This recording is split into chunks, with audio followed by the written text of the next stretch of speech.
We got the 5 seed Rams traveling to Chicago to Soldier Field. This one will cap off divisional weekend. Can't wait. This is 6:30 Eastern, 3:30 or West Coast time. That's going to be awesome. Yeah, we'll be able to recap these games at a decent time. The Rams are 3.5 point favorites on the road. The over-under in this game is 48.5. I think the weather is going to be pretty chilly and windy. It's Chicago in January. It should not surprise anybody. Also, the Bears are getting back their national anthem guy for this game, which is a big deal. I forget his name. Jim Cornelison. If you see him, you know him. Sure. Big opera guy. Anything. And he goes, "The flag is still there," and the crowd goes nuts. It's one of those things I didn't know about. So my dad was with the Bears. I was like, "Oh, this actually rocks." He does Blackhawk games, other stuff. But anyways, we'll start with the Rams. Have the ball against this Bears defense. Kevin Dotson is back for the Rams, which is a big deal. But what you thinking on this side of the ball, Chuck? Oof. If Matthew Stafford can get through one of these games that he's played recently without getting dinged up, because that seems to be like when things start to break down for them. Like the Seahawks game, they were cruising, and then he got banged up. The Panthers game last weekend, they were cruising, and then he got banged up, and Puka had that insane drop that you never see him drop ever, and it got a little wacky. But like even then in that game, like they still could score 40 points, like. Fairly like you not like without the exerting a whole lot that we haven't seen from them before, and I think that this could go the same way. I mean, this offense is so good, and the Bears defense, I mean, they've struggled recently, and I think that getting Dotson back is huge because you already had an advantage over the Bears defensive line with your offensive talent, almost like inherently. They just like some of the defensive tackle moves they've made over the past couple of years, whether it's free agent signings or draft picks, haven't worked out, and I think it's really showing in a big way, like especially against the run. Over the back half of the season, 28th in rushes success rate of the Bears defense, 28th in rushes for 5 yards and more. They are dead last since week 10 in yards before contact at almost 2.1 yards before contact per rush. In the NFL, I was bringing up the Broncos defense, going like, these are teams that got above 1. yeah. Over this is 9 games of football, so this is like a real sample size. 2.06 yards before contact for the Bears rushing defense. The Rams are number 1 on offense at 2.22 yards before contact in the same time frame when their rushing offense has really taken off. So, like, this is the Hydra Bomb versus Coughing Baby matchup of this game. And also, I think it was, I keep it mixed up. It was early down or late down for the Bears. Oh, yeah, the Bears early down pass defense, also horrendous. They're bottom 8 in EPA per play. They're 30th in success rate, while the Rams are at worst top 4 in like most major efficiency stats that you care about in early down passing. So run game is major advantage Rams. Early down passing is major advantage Rams. That usually spells we're about to score 40 points in a pretty easy manner. Like I know the Bears, like they've had some nice third down numbers this year. They've had some nice moments, but that's always just going to be flimsy game to game. There's so few third down plays compared to everything else that those can be, will fluctuate wildly. And 2, you're going to need to get to third down in this game because that might be tough for you. If the run game is blowing you up and the early down passing game is blowing you up, you might be looking at a whole bunch of 3rd and 2s, which are a lot harder to get interceptions on than, a 3rd and 13. So I started to dive into is there anything the Bears can, I didn't really find any compelling angle turnovers. Whether that's it. And that's just turnovers, which I'm like, okay, turnovers, fine. I can't predict that if that's going to happen. Yeah. Right. So good luck. The most high leverage of high leverage plays, if you can convert those, you have a chance. But this is the demolition machine, man. Pray that you get them in 3rd and long. That's really, but it's 11 personnel runs. Oh, the Rams got a huge advantage. Okay, and then now they run 13 personnel, more than anyone has in history with 3 tight ends. And I was like, all right, if I had to guess, the Bears are going to stink at that. And they do. They stink at defending that. It's 20 Bears defense versus 2 or fewer receivers this year. 28th in running back rushing success rate allowed. 24th in explosive design runs allowed. Pretty good against the pass. but like if teams just run it, they'll just run it. Like, why change? And you're going against the Rams offense that quite literally has the best running back rushing success rate in the new millennium. There's no other caveats there. There's no other, another filters there. Running back rushing success rate, highest number we have seen since the year 2000. Like that's how good this run game is. So if you're not going to force them, like if you're not going to create it, make it havoc or anything like that, it's just tough. And especially if Dotson's back. Like if the backup guard was in there, I'd be like, okay, maybe this, and that. Like our friend Seth Galina had some great stats. With Dotson on the field this year, the Rams run game would be 4.8 yards per carry, 52% success rate. Without Dotson, it's 4 yards per carry, which is 19th, and and still a 43% success rate, which would rank third. So they just go from historical to like a normal season third. I think that's the best way to put it. The Bears run defense, you brought the yards before contact, and I would even say throwing the ball. The number one thing that's gotten this Bears defense over and over, and this kind of Dennis Allen, because he'll do man, because when he does the blitz and funky looks, the leverage you can get, they're terrible guarding the slot. You saw it last week. Jane Reed got him. I mean, shoot, even Kirk Herbstreit was going like, oh, they're targeting this Kyler Gordon guy a bunch. Like, we probably learned his name the week before or 2 days before. But slot targets for both teams, Rams offense versus the Bears defense. The Bears, 30th in EPA versus slot targets, 30th in yards per attempt, air yards per attempt, 26 explosive passes, 29th in EPA, 30th in yards per play. They average 9 yards allowed per slot target, 29th in total yards per game. They allow almost 85 yards per game to slot targets. I don't know if you guys know this, anyone listening, but so even if they don't go tight ends and they go 11 personnel, Puka Nacua is like the best power slot in the NFL. And he is Amon-Ra St. Brown has given this defense nightmares in 2 matchups. And then Puka is like a jumbo version of Amon-Ra St. Brown. There's just, it's a tough matchup for the Bears defense. I respect Dennis Allen. They just do not have a ton of horses, and they're going against an offense that, like you said, unless Stafford gets banged up, Evero did some funky stuff with some green dog pressures. Maybe that's the answer for them, was man coverage and then adding on with blitzes and heating up Stafford. We'll see. But it's just like the Rams offense has a lot of natural answers against this defense. Let's go to the other side of the ball. The Bears offense and Rams defense, and this matchup is pretty juicy. What did you think about it, Chuck, when you dove into it? The only reason why this game is not a total wash is because the Bears, like, they do have opportunities to score on the Rams. Yeah. Like the Rams defense, it's kind of like a similar conundrum that Brian Flores has existed in over the past few years with the Vikings, where it's like we can construct a good defense eventually out of this, but it's not talent-wise anything that you're really afraid of. Not there yet. Shoot, like I'm trying not to sound like a hater, but like I watched Nate Lamont for the Falcons last year. They weren't exactly crying when that walked out the door. And Emmanuel Forbes is a former first-round bust. Shredded last week. Right, shredded. Right, Emmanuel Forbes is a former first-round bust for the Commanders. You're looking like a former first-round bust again.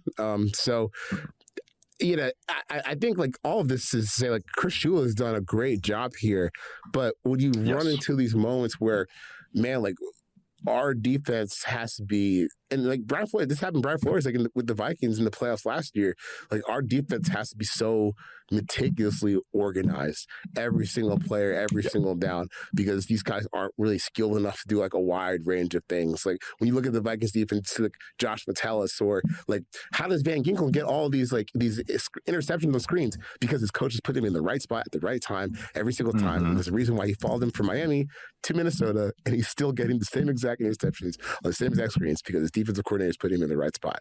It's not really like a skill someone has. It's more like we studied this out, and I know that's going to happen. You mean how quarterbacks throw with anticipation? Right. Exactly. Well, like I've seen people go, how does Van Ginkel get all these screen interceptions? Like, because his defensive coordinator knows that they're coming, and he tells him to stand there, and intercept the ball when it's going to be tells him to get his freaking hands up, and he can actually catch. Right. And he listens. So it actually becomes a pick. And he catches the ball. Right. Yeah. Wow. Amazing stuff. Go Badgers.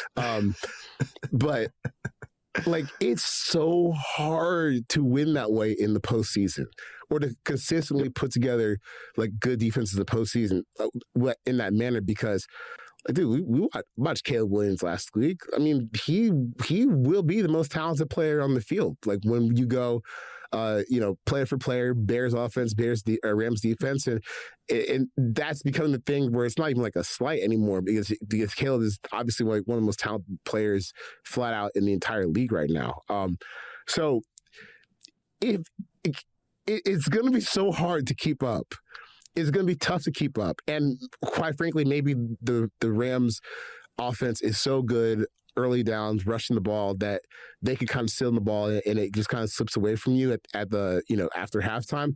But I still like Caleb's ability to hit the explosive. We know he's going to take chances downfield. Over the back half of the season, this has been arguably the best rushing offense in the entire league. The Rams' rush defense has been, so in that time frame. I think that's where an area where you're starting to see some of the talent disparities come to fruition for them, and not just like, it's not just the talent, it's the size too. Like, I was talking about this before. Oh my God, I wish I could pull the camera down and just. If anyone saw my head right now, I wrote something down. I literally wrote size because I wanted to talk about that. And you just literally, as I wrote that, you said size, because yes, that's what I keep kind of focusing on. But yeah, what were you gonna say?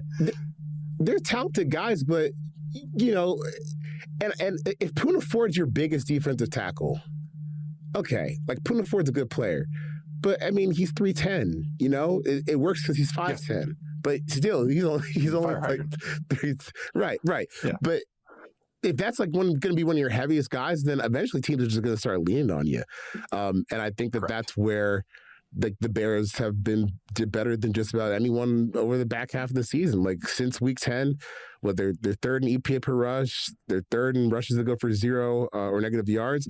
The Rams are dead last in that time frame with that stat. So they're not really even getting negative plays in the rushing game. They've got below average EPA numbers. So this is kind of where, like, the difference for the Rams defense and why things get tight for them. I think this is where it starts to show its head. Oh, like, we quite frankly, we're just small and we need better players. Like, if you just want to whittle it down to that. But the problem for the Bears is that Rams offense on the other side is like perfectly set up to mash you and make life hell. But Caleb Williams and Ben Johnson, they have the chance to stay in the game. It's the four units discussion. Also, Rams special teams. Keep an eye on it. That can always be their thorn on their side. The Bears special teams ranks, I don't think it's that much better. They're 18th, but the Rams special teams has had some bad moments throughout the season, which kind of kept other teams in games. Size was everything I wanted to talk about in this segment, because this might be some old coach adage in me, whatever, or philosophy. The thinking is speed wins in turf and wins in heat, wins early in the season. Size wins in the cold. Sometimes it doesn't matter because you play in domes or you play in good weather, but a lot of these teams play up north and a lot of these teams play outside for now until everyone builds a freaking dome. But size is considered the great equalizer, especially in the playoffs. This isn't just football either. Basketball has the same thinking. You've seen a lot of Sam Presti and other very smart general managers and everything talk about it. The Bears are freaking big on offense, big at O-line, and they're big in the receiver room and at tight end. Cole Kmet's big. Colson Loveland is big. Roman Dudzey is big. Even DJ Moore is like 218. Luther Burden, big. All these guys are big. And when you're going, I'm so glad you kind of touched on this, because this is exactly what I wanted to talk about too, is that the Rams DBs, very small. I like Durant, small. Manuel Forbes has played well, small. The safeties are a little bit slow. They're very smart, but you can kind of beat them over the top. And if you watch these Panthers games, that's what stood out to me. The Panthers offense is not great this year, but what do they have at receiver? They got monsters at receiver, Tetero McMillan and Coker. And Coker went off last week. So it's one of these things where it's like, man, they actually match up really well. Like, this is more I've marinated on. I'm like, I kind of like the Bears a little more than maybe I thought, initially. But yeah, the size and the cold. And I think that I'm watching that Panthers game, and I'm just seeing them just dominate them, dunk on them. And when I look at the Rams defense, that I agree. I think Chris Shula deserves head coaching interviews. This is not a knock on him, because he is doing the best he can with a smoke and mirrors attack. Like, that's the thing, is like, that's just good coaching. Like, he probably knows where his weaknesses are, and not every team can take advantage of it, but now we're in the playoffs and there are teams and units that can take advantage of it.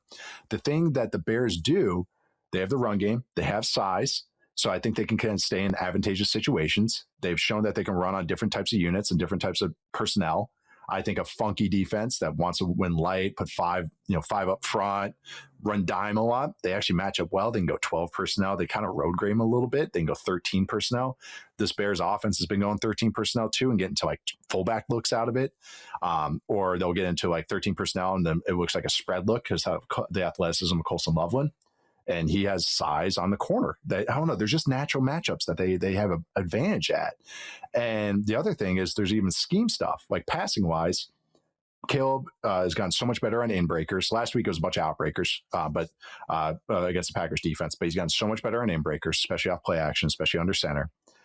Rams have shown now, and I looked it up a few weeks ago. I didn't update the stat, but they've been like a bottom 10 team against in-breakers.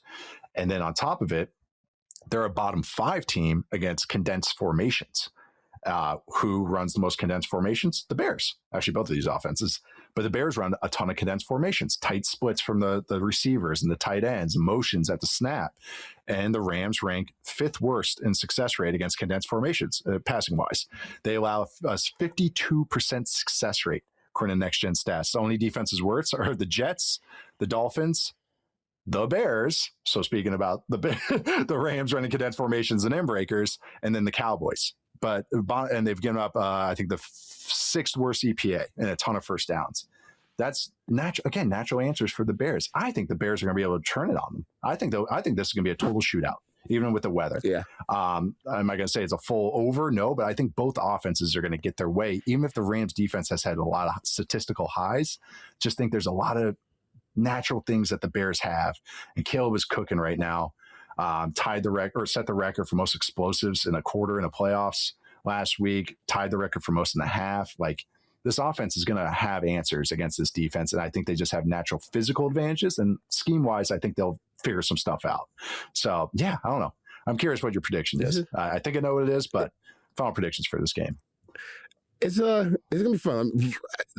We got 2 quarterbacks who can cut through the winds. As long as Stafford's back doesn't get tweaked during the game, like that it's like, because when you see, especially late season in Chicago, man, like, yeah, I hate to even rehash that time like this, but God damn it, the when the Browns went to Chicago and the difference in the velocity between the throws between the Caleb they couldn't even throw the ball past 5 yards. Yeah, right. You're like, okay, like Shador, like he can't throw it in the wind in Chicago, and then you're watching Caleb like sprinting towards the sideline and throwing it back across the body and it's going 100 miles per hour, cutting right through. You know, Stafford can't do the run stuff anymore, but you still get the high arm talent stuff. So as long as no one gets hurt, that's going to be a good one. But I am rolling with the Rams. I take them to cover the spread. I really don't want the Bears' run to end here. It's been like some of the most fun I've ever. It's been the most fun I've ever had watching the Bears in my entire life. Agreed. I don't want this Caleb Williams season to end. It's been a lot of fun to watch, but I think the Rams, they just have too much on offense for the Bears defense right now. Like, go buy a defensive line, man, and try again next to Chicago. You're so close.